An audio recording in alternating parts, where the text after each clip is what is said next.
Hello mga kabsat, ay na. Ngayon nga po papunta tayo sa palengke. Habang patungo nga po tayo sa palengke, may nakita po tayo dito. Ayan po, si tatay namumulot po ng kalakal.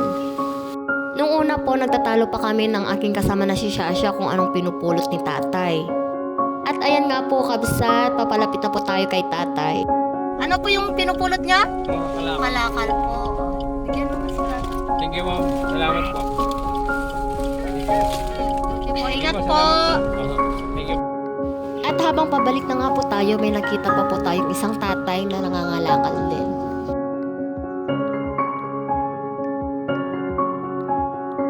At ito na nga po mga kakabsat si tatay. Tinanong ko nga po siya kung pwede ba siyang ma-video at ma-interview at sabi naman niya oo, kaya kami po ay gumilid. At yung dala-dala po ni tatay, pinulot po namin yan at binigay sa kanya. Tatay, taga saan po kayo? Pangatian pa? Pangatian. Malayo pa po dito yon? Asan na po yung kasama nyo? Ano-ano po nyo yun? Kapitbahay. Bali, maghapon kayong ganyan, tatay? Ginagabi po kayo. Araw-araw po dito po kayo sa Kabanatuan. Ayan, nakarami na po kayo, no, tatay? Opo, marami na po yan, tatay. Kanina ko po kayo sama niyo po, andun pa po. Pangatian, saan po yung tatay? May mga po kayo? May mga pamilya po kayo? Kayo po, wala?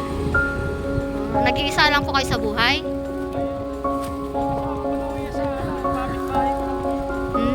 Kapitbahay niyo po. Wala po kayong asawa? Meron. So wala din po kayong anak, no, tatay? Binata po. Araw-araw po kayong ganyan? Araw-araw. Madalang. Mga magkano po kinikita sa isang araw? 300. Pinakamalaki na po. Mura lang po. Magkano po per kilo niyan, tatay? Ay, 5 piso na lang po yan. Mura po na, dati po. Mahal po ang plastic. Opo.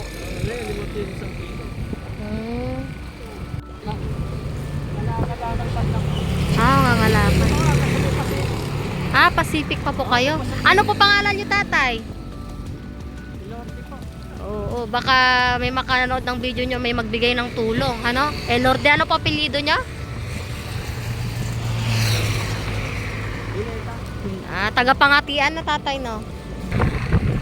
Ito, tatay, pasensya ka na, no? Ano po yan? Pero po, sa inyo po talaga, para pandagdag po. Aray po, salamat. Opo. Mag-ingat po kayo palagi, tatay, no? Yung kasama nyo po, andun pa lang. Tapos maghihintayan na lang po kayo. Opo.